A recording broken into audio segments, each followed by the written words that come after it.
guys, this is Comic Uno. Today I'm doing a review for Green Lantern issue 18. But before I start talking about that issue, just want to give you guys a little update that I have 3 reviews that I usually do on Dark Avenger Inc., that I usually do on Comic Uno that I did on Dark Avenger Inc., sorry guys, which are Smallville Season 11, issue 11, Earth 2, issue 10, and Mara, issue 3. So if you want to go check out those reviews, just go in the description below, and there'll be a link for Dark Avenger Inc., so you go check out those reviews. But let's talk about, also have another update actually, I'm actually editor and co-creator of a website called Comic Frontline, and we're looking for new writers because I want to update the site to be the best it can be. So I'm looking for writers. So if you're interested in being a writer, there's going to be a link for Comic Frontline in the description below, so you go check out the site. But if you want to be a writer, just PM me and we'll talk about it. So again, just want to make the site best it can be. But let's talk about Green Lantern issue 18, which is the 5th part of Wrath of the First Lantern, 2nd part from Green Lantern.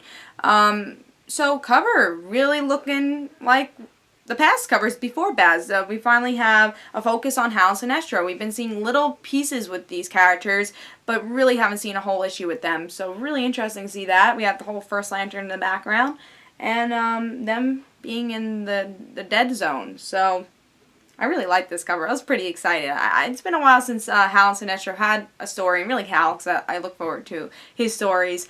So I was really interested to see where this issue is going. So in this issue, we get to see Hal. He is in, Hal, Sinestro, and Baz are all in the dead zone, and Baz is like, where am I? He's like, I just became a Lantern, and I am so confused. Like, what's going on here? And you get to see, you could get to see Baz really is a new Lantern, and he is being thrown in all these different directions, which I feel bad for the character. But now Sinestro and Hal's like, oh, we have to get the ring, we have to get out of here, because this is the person who's supposed to save us, and now he's here. So they try to get out. And now Baz is like, oh, here's the ring. You guys deserve it. This is your ring. So Sinestro takes the ring from Hal because Baz is actually going to give it to Hal because he trusts Hal, because Bidge was like, if you ever see any of them, trust Hal. Sinestro's horrible. So we get to see Sinestro steals the ring from Hal because he's like, oh, you don't deserve it. And now we get to see Sinestro is out of the dead zone, and Baz and Hal are stuck in the dead zone. I think Baz might have gotten out also, actually. He might have. Yeah, I think Baz actually did get out. So Baz and Sinestro get out of the dead zone, but Hal is stuck there.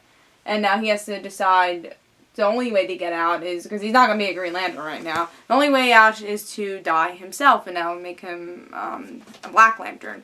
And I think that's where we're going to see him, maybe not forever, but at least for this story arc. So we have to see Hal make a decision. Really enjoyed this issue. It was, finally, we get to see the dead zone and Hal and Sinestro. We haven't seen them fully since the Green Lantern Annual, and that was issues ago, you know, before Baz was even introduced. So it was really nice to see all these 3 characters interact with each other, because we've seen Baz interact with everybody except the 2 people he should have been interacting with. So it's a really enjoyable issue. I guess the only complaint I really had is that, yes, we talk about the First Lantern, but the First Lantern was not a focus in this issue, and that was the problem with Third Army, I think, is that they called it a story arc, but really had nothing to do with a story arc. Right now, I think maybe Wrath of the First Lantern will be different, but I hope, right now it seems like the same thing as Third Army. It's like, it's just their own stories going on with, yeah, First Lantern exists, but he's not really doing anything. They just keep describing exactly who he is, which we already know who he is, you know. But, I think if you're only following Green Lantern, at least we get a recap of who First Lantern is, and really a definition of him throughout this issue. So it was interesting though. It's interesting to see that Baz is really a mix between Sinestro and Hal, and that's interesting for Baz's character. And again, just the interaction with all of them, and the art was really, really good, guys. It was really good. The art and just the attitudes of everybody. I'm still wondering, did Baz get out? It looks like Baz did get out, but I don't know exactly how.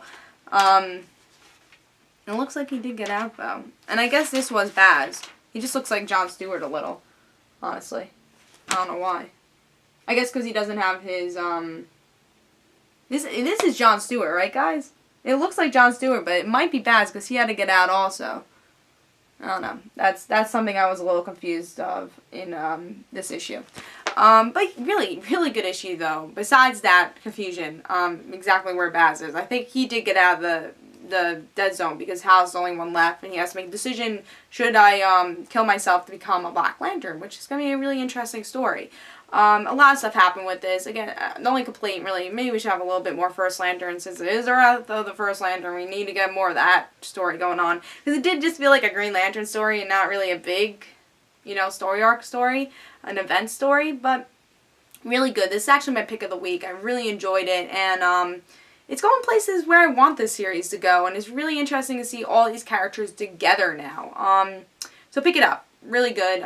This is my pick of the week. I gave it 4.5. Little problems here and there, but really not. It was a really good issue. I think we all been waiting for this, and it's finally been here. So, if you've been waiting for the Dead Zone, this issue is definitely for you. So, pick this up. It's my pick of the week. I give it 4.5. And guys, this is Comic Uno. Hope you guys enjoyed. And guys, don't forget to follow me on Twitter for Comic Uno and their end situations. And I'll see you guys later. Bye.